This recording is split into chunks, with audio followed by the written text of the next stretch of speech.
David had always been fascinated by old ruins and forgotten places. Since childhood, he loved wandering through abandoned buildings, overgrown fields, and crumbling walls, imagining what life had once been like centuries ago. On a crisp autumn morning, he decided to explore an old ruin on the outskirts of his town. The place had been abandoned for as long as anyone could remember, and locals rarely visited it. Some said it was cursed. Others claimed treasures were hidden within, but for David it was just another adventure. He parked his car near a narrow dirt path that led to the ruin. The path was barely visible beneath fallen leaves and wild grass. As he walked, the air was filled with the earthy scent of damp soil and the distant sound of birds calling. The ruin itself was impressive, though decayed. A tall stone wall, covered in moss and ivy, stretched along one side of the clearing, and broken arches and toppled columns lay scattered around. The sunlight streamed through the broken roof of what once must have been a great hall, casting long shadows across the ground. David moved carefully, stepping over uneven stones and avoiding loose bricks. He carried a small backpack with water, a flashlight, and his camera, always ready to document his discoveries.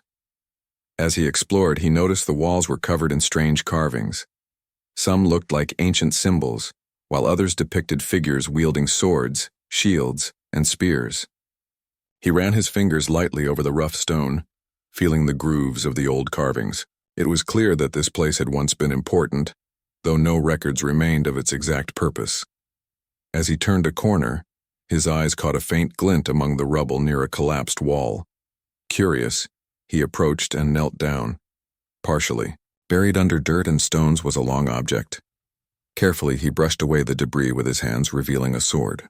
Its hilt was wrapped in faded leather, worn smooth from age, and the blade shimmered as if it had been polished yesterday. David's heart began to race. He had seen old swords before in museums, but this one was different. There was something almost alive about it, a strange energy that made the hairs on his arms stand on end. David lifted the sword slowly, feeling its weight. It was heavier than he expected, yet balanced perfectly in his hands. As he examined it, he noticed an inscription etched along the blade. The letters were delicate, but clear. "All enemies of the fallen warrior are now yours." He stared at the words, unsure of their meaning. His first thought was that it was just a poetic phrase, a meaningless message left by someone long ago. But as he held the sword, a strange warmth spread from the hilt into his palms. The air around him seemed to change, almost vibrating with energy. He carefully took out his camera and snapped a photo of the inscription. Then, almost instinctively, he wrapped the sword in a cloth and placed it in his backpack. Despite feeling a sense of awe and wonder, a part of him wondered if he should leave it there. Superstition whispered warnings in his mind, but curiosity won over caution. He wanted to know more about the sword, its history, and the mysterious message engraved on it. As David walked back along the path toward his car, he noticed the forest seemed quieter than before. The birds had stopped singing, and the wind barely rustled the leaves. It was as if the ruins themselves were holding their breath, watching him leave. He shook the feeling off, convincing himself it was just his imagination. Once he reached his car, he placed the sword on the passenger seat, still wrapped in cloth. The sunlight reflected off the blade, making it gleam like it was alive. That evening, back at his small apartment, David laid the sword carefully on the table. He made tea and sat across from it, unable to take his eyes off the blade. He thought about the inscription over and over, turning the words in his mind. All enemies of the fallen warrior are now yours. Who was the fallen warrior? And why would the sword give him power over anyone's enemies? It was a strange, almost impossible idea. Yet the feeling of energy radiating from the sword made him wonder if there was truth in it. Unable to resist, David touched the blade again. A sudden shiver ran through him, not unpleasant, but deep and powerful. For a moment he felt connected to something much larger than himself, a force from the past reaching across time.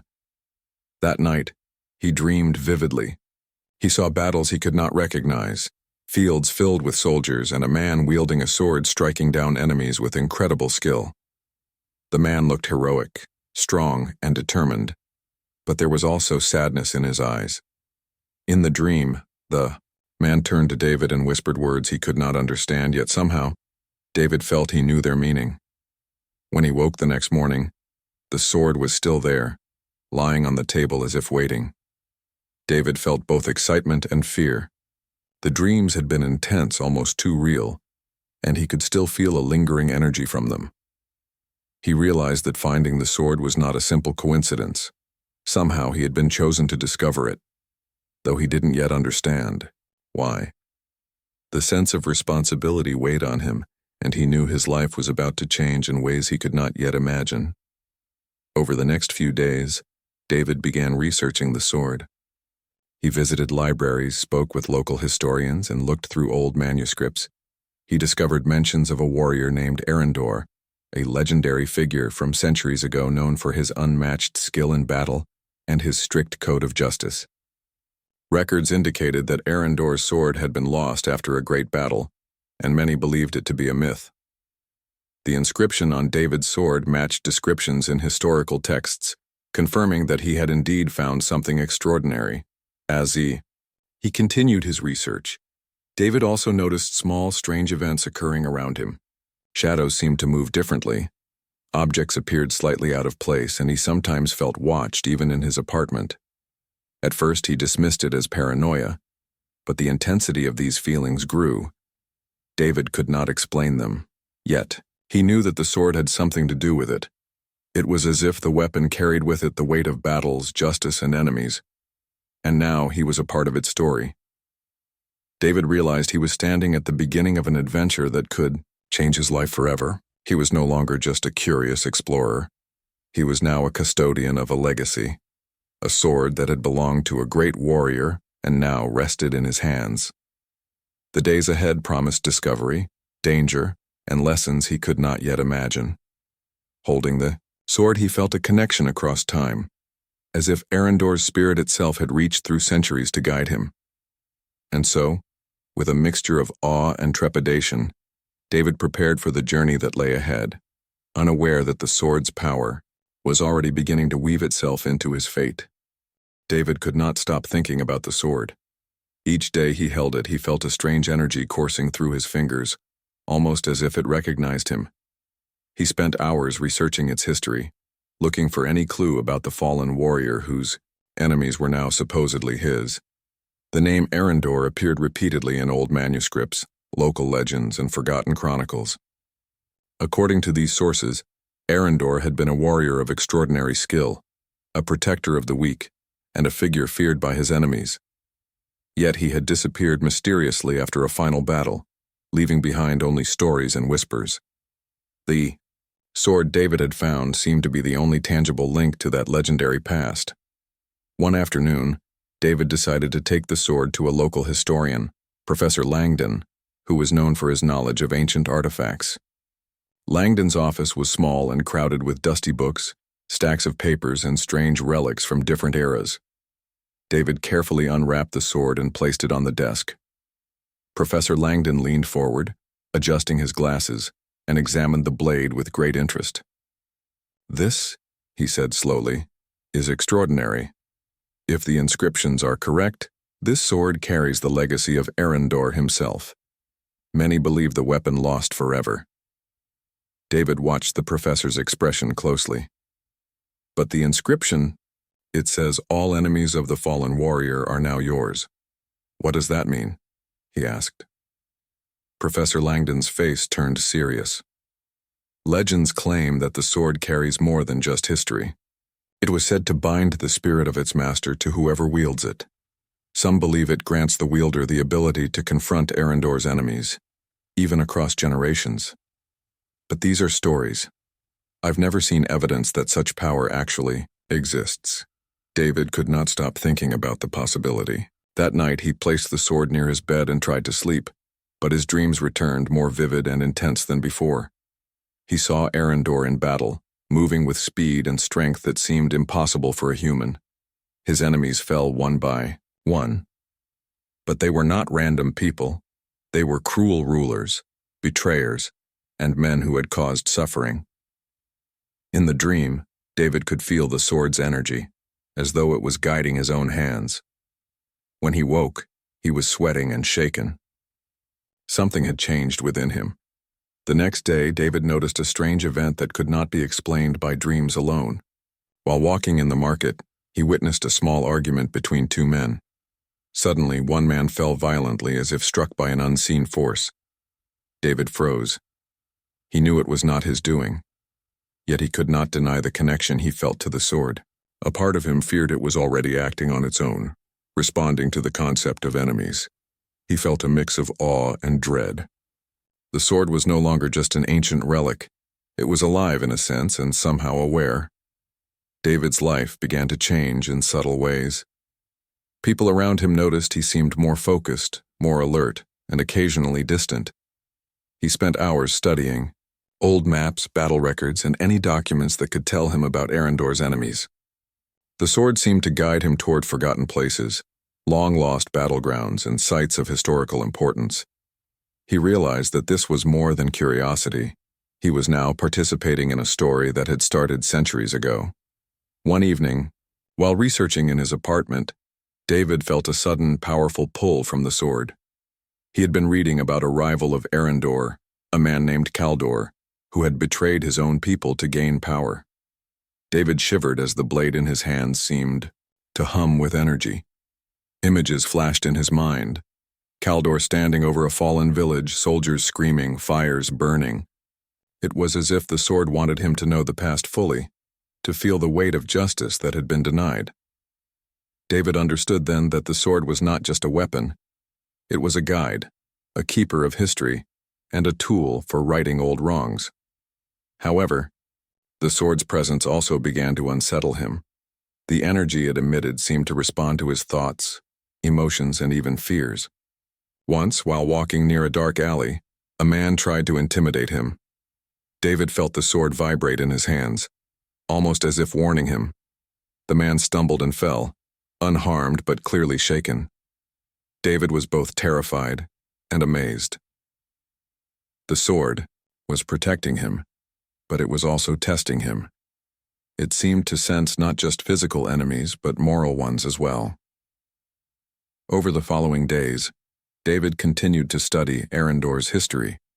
He learned that the fallen warrior had been bound by a strict code: protect the innocent, punish only the guilty, and never wield power selfishly. Arendor's enemies had been ruthless men who sought to dominate and destroy, and the sword had been created to ensure that justice would eventually be served. David realized that the sword had not just survived through time, it had waited for someone worthy to inherit its purpose. Despite his growing understanding, David could not escape the feeling that he was being watched. Strange shadows appeared in corners of his apartment. Whispers brushed past his ears when no one was there, and once he felt a cold breeze despite all windows being closed. He shared these experiences with Professor Langdon, who nodded knowingly. Many who inherit such artifacts report similar things, the professor said. Legends often underestimate the presence of history itself. You are now connected to a past that refuses to fade. Be cautious and respect it. David knew caution was necessary, but he also felt a sense of destiny.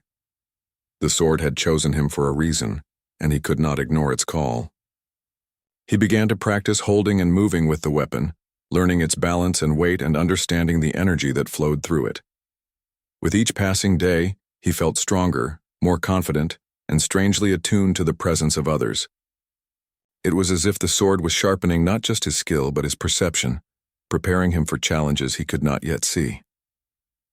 Late one night, David had another dream, different from the others. This time, Arendor appeared directly to him, not in battle but speaking. "The sword has found you," the warrior said, voice deep and commanding. "Its purpose is not only to protect but to bring justice where it was denied. You must be careful. Power without wisdom will destroy you." David awoke with the words echoing in his mind. He knew the path ahead would be difficult, filled with moral choices and danger. Yet he felt ready, guided by the strength of a warrior who had lived centuries before him. David now understood that his life had changed forever. The sword was more than a relic. It was a living legacy. It demanded courage, wisdom, and a commitment to justice. Each day brought new challenges, lessons, and discoveries. He had stepped into a story that began long before he was born, and he realized he could not step back. He was bound to the sword, bound to the history of Arendor, and bound to the consequences of wielding such extraordinary power. And so David's journey continued. He knew that each step he took, each decision he made, was no longer his alone. The sword had awakened a responsibility within him, a link to a past that demanded attention. It was no longer just an ancient weapon. It was a companion, a guide, and a force that would shape his life in ways he could not yet imagine. As days passed, David began to understand that the sword was not just a tool, it was a burden. The energy within it had grown stronger, and sometimes he could feel it pulsing almost like a heartbeat, as if it were alive. At first he had been excited by the sword's power and the connection to Arendor, but now he realized that power came with weighty responsibilities.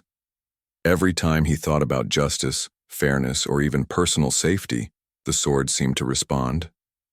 Its presence reminded him that he was no longer just an ordinary man. He was now the guardian of an ancient legacy. David noticed subtle changes in his life. When someone approached him with ill intentions, he sometimes felt the sword's energy ripple through his body. It was not always visible and it did not always act immediately, but he could sense it. Once, while walking home, a man tried to intimidate him in a dark alley. David's first instinct was to back away, but the sword seemed to guide him to stand firm. Before he could even think, the man stumbled as if tripped by an invisible force. He fell hard but was unharmed. David's heart raced. He realized the sword had acted without his conscious command, defending him in subtle but powerful ways. This realization brought both awe and fear. The sword had a mind of its own, a connection to the past and to the intentions of the person holding it. It could protect him, but it could also punish in ways he did not fully understand. The knowledge weighed heavily on David. He could not ignore the ethical questions that came with wielding such power. Was it right to allow the sword to act on its own? Could it be trusted to judge correctly? He knew Arendor had a strict code, but David was not Arendor. Mistakes could have serious consequences. David's research into Arendor became more urgent. He spent long nights in the library, reading every account of the warrior and his battles. He discovered that Arendor had been a protector, but his enemies were ruthless men who caused suffering wherever they went. The sword had been designed not for personal gain, but to bring justice to those who had escaped punishment. David realized that this was not just history repeating. It was a responsibility passed down to him. The sword was teaching him about morality, courage, and judgment. Despite his efforts to understand the sword, the world around him began to notice the change in David. Friends remarked on his quiet intensity. Strangers seemed to avoid him, and a few suspicious individuals lingered near his apartment. Some were drawn by curiosity, others by greed. The sword, he realized, attracted attention. Its power was not easily hidden, and people could sense that something extraordinary was in his possession. David began to take precautions, keeping the sword wrapped, traveling carefully and observing his surroundings more closely than ever before. One evening, David received a call from an old friend, Mark, who had noticed his strange behavior. Mark was a kind and practical man, and he had always been skeptical of David's fascination with history. "You've changed," Mark said, voice serious. "You're distant, tense. What's going on?" David hesitated. He wanted to tell Mark the truth, but he feared the sword's influence could harm someone who did not understand it. Instead, he spoke carefully, admitting only that he had found an artifact, and that it carried a mysterious legacy. Mark was intrigued but warned him to be careful. "Power like that," he said, "comes with risks. Don't let it control you." David listened, knowing Mark was right. The sword had already begun to influence him, shaping his thoughts and actions in subtle ways. One night, a minor incident tested him directly.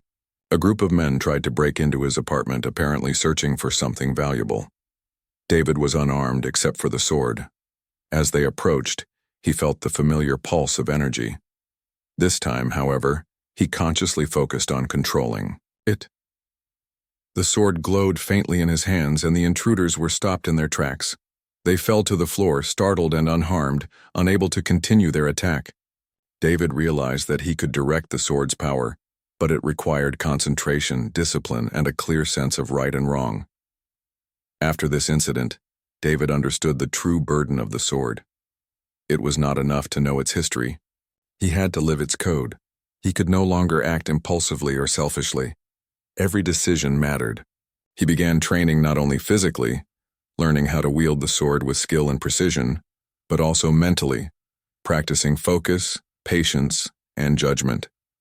He studied meditation, mindfulness, and ethical philosophy, seeking to understand how to balance the sword's power with wisdom. The sword was teaching him in ways no book or teacher ever could. David also began documenting everything he experienced. He wrote down his dreams, the incidents that occurred, and the lessons he was learning from the sword. Each entry reminded him that this was more than a personal journey. It was a legacy that had survived centuries. He felt a growing connection to Arendor, not just as a warrior, but as a guide. The fallen warrior's presence seemed to whisper to him in moments of doubt, encouraging him to act with justice, not anger, to protect rather than dominate. Despite the challenges, David felt a sense of purpose he had never known before. The sword had given him power, yes, but it had also given him direction. He realized that life without it had been ordinary, unremarkable, and now every choice carried meaning. Even mundane actions, helping a neighbor, standing up for someone in need, speaking the truth, felt connected to the sword's legacy. He understood that being its wielder was not about glory or revenge. It was about responsibility, courage, and living up to a standard set centuries ago. One night, after a particularly vivid dream of Arendor's final battle, David sat alone with the sword in his hands. He could feel the energy pulsing through him, steady and strong. For the first time, he felt he could face the challenges ahead with confidence. He knew there would be dangers, moral dilemmas, and threats from those who sought the sword, but he was ready to meet them. He understood that the sword was not simply a weapon, it was a teacher, a guide, and a burden that required constant care. David had changed profoundly. The excitement of discovery had evolved into a deep sense of responsibility. The sword had awakened in him a respect for justice, courage, and the importance of choices. He was no longer just an observer of history. He had become part of it. The energy of the sword, the lessons of Arendor, and the weight of the past were all intertwined in his life now. He knew that from this moment onward, he would never be the same. And so David continued his journey, aware that the sword's presence would test him in ways he could not yet imagine. He had begun to understand its power, but the true challenge lay ahead: how to wield it with wisdom, how to confront enemies without losing himself, and how to live up to a legacy that had endured for centuries. The burden was great, but David was determined. The sword had found its new wielder, and he would honor that responsibility, learning, growing, and facing the world with courage and justice. David's understanding of the sword's power was growing, but so was the danger surrounding him. Word had begun to spread, quietly but surely, that he possessed something extraordinary. Some people were curious, others were greedy, and a few were dangerous. One evening, as he walked home through a narrow street lined with old buildings, he sensed that someone was following him. The sword, resting in its sheath at his side, pulsed faintly, as if alerting him to danger. David quickened his pace, staying aware of every shadow, every sound. Suddenly, a group of men stepped out from a side alley. They were rough-looking and seemed confident, as if they expected him to be alone and defenseless. David froze for a moment, then instinctively reached for the sword. The familiar hum of energy flowed through him, calming his fear and sharpening his senses. He realized that he had reached a turning point. This was the first real test of his ability to wield the sword consciously, to act with both power and judgment. The men advanced toward him, and David focused his mind. He had trained, studied, and meditated, but this was different. There was no room for hesitation. He gripped the sword firmly, feeling the balance in his hands. As the first man lunged, he moved with precision, guiding the sword in a way that was defensive, not aggressive. The blade seemed to anticipate the attack, shifting almost on its own to block and redirect. None of the men were seriously harmed, but they were thrown off balance, unable to continue their assault. David realized then that the sword responded to intent. If he acted with fear or anger, it could be destructive. If he acted with control and clarity, it could protect without causing harm. After the encounter, David stood alone, breathing heavily, the street silent once more. He felt the weight of what had just happened. The sword had defended him, yes, but it had also taught him an important lesson. Power without control could be dangerous. He understood that he could no longer treat the sword as just an artifact or a relic of the past. It demanded discipline, wisdom, and careful thought. Each action he took from that moment forward would have consequences. Over the next few days, David focused even more on mastering the sword. He practiced movements, footwork, and techniques, imagining scenarios where he might need to defend himself or others. He also continued studying the history of Arendor and his enemies, learning about their motivations and weaknesses. The sword's energy seemed to respond to his dedication, growing stronger when he practiced with focus and diminishing when he allowed distractions or negative emotions to take over. David also realized that the sword could guide him to places and people connected to Arendor's past. One morning, he followed a sudden, strong intuition that led him to an abandoned chapel outside the city. Inside, he found carvings and relics that perfectly matched descriptions of Arendor's battles. It was as if the sword itself was pointing the way, leading him through history to uncover the truth. In the chapel, he experienced visions of past conflicts, soldiers in formation, and moments of courage and betrayal. He felt connected to these events, almost as if he had been there. Despite these insights, David could not ignore the risk. The sword's power was attracting attention, and he knew he had to protect it. He began setting precautions around his apartment, ensuring that no one could enter unnoticed. He also contacted Professor Langdon, sharing what had happened and seeking advice. The professor cautioned him, emphasizing that the sword's legacy was not just about strength but also about moral responsibility. "You are the guardian now," he said.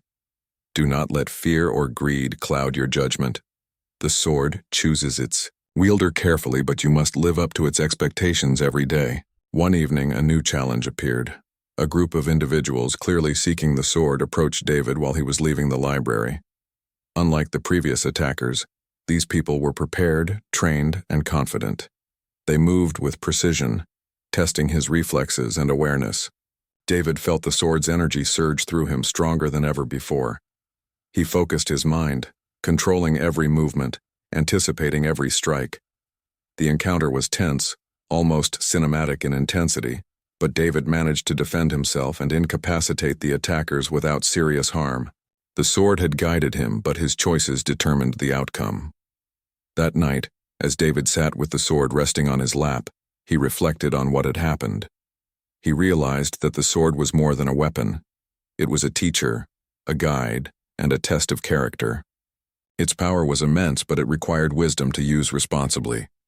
David understood that every encounter, every challenge, was shaping him into someone worthy of the sword's legacy. He felt a deep connection to Arendor, not just as a warrior, but as a mentor whose principles he was learning to embody. David's journey was far from over. The threats, challenges, and moral dilemmas would continue, but he felt ready. The sword had awakened in him courage, skill, and a sense of purpose he had never known. He knew he had to remain vigilant, disciplined, and true to the values of the fallen warrior. And as he held the sword, feeling its energy pulse through him, he understood that he was not alone. He carried the spirit of Arendor and the weight of centuries of history, and he would honor it with every action he took. David now understood the sword's full significance. It was no longer just a relic or a source of power. It was a responsibility, a living connection to a past that demanded justice and wisdom. He spent his days training, researching, and learning, and he also began to think about how to protect the sword from those who might misuse it. He realized that its power could be dangerous in the wrong hands, and the responsibility of guarding it was now his alone. One morning, he decided to take the sword to a secure location, a place where it could be preserved and studied without attracting unnecessary attention. He consulted Professor Langdon, who suggested a small private museum run by trusted historians and curators. Together, they arranged for the sword to be transported safely, ensuring that it would remain protected but accessible for study. David felt a mixture of relief and sadness as he watched the sword being secured. It had been a part of his life for so long, guiding him, teaching him, and challenging him in ways he could never have imagined. Even after securing the sword, David's life continued to be shaped by its influence. He documented everything he had learned, writing down his experiences, the lessons of Arendor, and the incidents he had faced. He hoped that future generations would understand not only the sword's power, but also the moral responsibility that came with it. He knew that the sword had chosen him, but that choice carried a weight that he could never forget. David also reflected on the people he had encountered along the way. Friends, strangers, and even adversaries had all played a part in his journey. The sword had tested him, not only in combat but also in character. It had forced him to confront fear, greed, and uncertainty, teaching him the value of patience, discipline, and wisdom. He realized that the greatest lessons were not about strength or skill, but about the choices he made in moments of challenge. As time passed, David continued to feel the presence of the sword, even when he was far from it. Its energy seemed to linger in his mind, guiding his thoughts and reminding him of the responsibilities he had accepted. He practiced meditation and reflection, learning to carry the sword's principles within himself rather than relying on its physical power. He knew that true mastery was not just about wielding the weapon, but embodying its values in everyday life. One day, David returned to the ruins where he had first discovered the sword. The place had changed little over the years, silent and mysterious as ever. He stood among the crumbling walls, feeling the weight of history around him. He realized that his journey had come full circle. He had started as a curious explorer, seeking adventure and knowledge, and he had become the guardian of a legacy that spanned centuries. The sword had given him purpose, courage, and wisdom, and in return he had honored it through his actions. David knew that life would continue, with new challenges, discoveries, and decisions. But he also knew that he was ready. The sword had taught him to act with justice, to protect the innocent, and to face adversity with courage and clarity. Its legacy was no longer just the history of Arendor. It was now a living story, carried forward through David's choices and actions. He felt a sense of peace, knowing that he had fulfilled his role as the sword's wielder and guardian. As the sun set over the ruins, casting long shadows across the ground, David felt a final connection to the fallen warrior. He closed his eyes, holding the memory of the sword in his heart. He understood that some legacies are not meant to dominate or control, but to teach, guide, and inspire. The sword had found him for a reason, and he had risen to the challenge, learning lessons that would stay with him for a lifetime. David turned to leave the ruins, a quiet determination in his step. The sword's physical form was secure, but its lessons, its power, and its history would remain with him forever. He had discovered not only an ancient weapon, but also the meaning of responsibility, courage, and legacy. And in that discovery, he had found himself.